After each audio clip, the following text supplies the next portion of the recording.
wanted to talk a little bit, can't speak now, today about softness and about embracing your softer nature and the part of you inside that's not masculine. So basically tapping into your femininity, but that word can create a stigma attached to it in terms of like, you know, a female or mothering or anything like that, and that's not what I'm talking about today.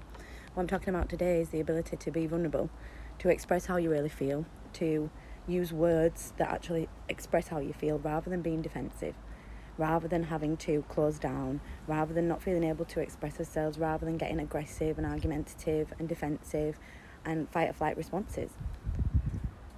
So it's just about us being able to tap into that softness and that power. So my area where I'm from, it's not necessarily an area where you can naturally be your true self. There is a lot of social kind of exclusion, poverty. There's a lot of like estate mentality in this area. So you have to kind of be tough. You have to be tough to fit in. You know, you have to blend in. You have to wear certain clothes. You don't have to, but this is the belief that is formed in your mind when you're growing up, especially as a young person or a teenager in these environments. You know, I would have not been able to be my true self that I am being now at 16 years old. You know, I would not have been able to be talking with ETs, channeling, doing past lives, doing mediumship, you know, being the crazy, weird, little hippie, spiritual person that I am as a 16-year-old, and then still feel fitting in my society and not feel anxiety about how I dress and what I look like, and not feel like I'm standing out like a sore thumb. Because in these environments, if you did stand out, you did become a target for attention, and that was something we all tried to avoid when we was in this insecure part of his life and not feeling confident and comfortable and not knowing who we are.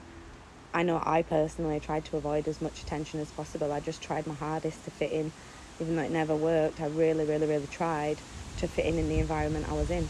I mean, it's also almost like trying to wear shoes that are too small for you and trying to get them to fit. It might get them on, but it's not going to be comfortable. And that's kind of the best analogy I can use in terms of how it feels to try and blend into an environment where you don't belong and where you're not the same. And what I noticed from the young girls in this area is such a similar to what I was like, which is aggressive and masculine, you know, like almost very chavvy. And it's that image that makes them look strong. It makes them look, well, it doesn't, but in the head it does. In my head it did. It made me look strong. It made me look powerful. It made me look like I'm not weak. Because the thought of saying I feel really left out, or I feel really emotional, or my inner child is being triggered, like that's something I wouldn't have been able to do in that state of being.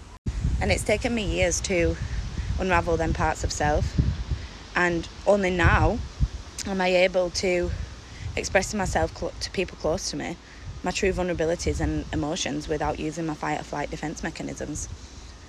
And it took me years to be able to accept that my softness and my vulnerability is not weakness, it is power. It is pure power, because when we can be confident and own that parts of self and not feel ashamed or embarrassed, then we can actually express and articulate what we need and not stand for any less than that.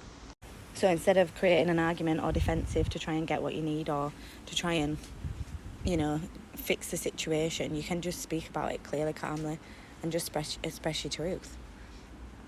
So yeah, the softness is not weakness, the softness is power. But it took me years to be able to tap into that softness and not perceive it as a weakness, and to be able to view it as a power. So yeah, we have to allow ourselves to bring that softness into our own bodies and not let ourselves be moulded by the environment that we're living in, and not be in as masculine defense, fight or flight, fear energy.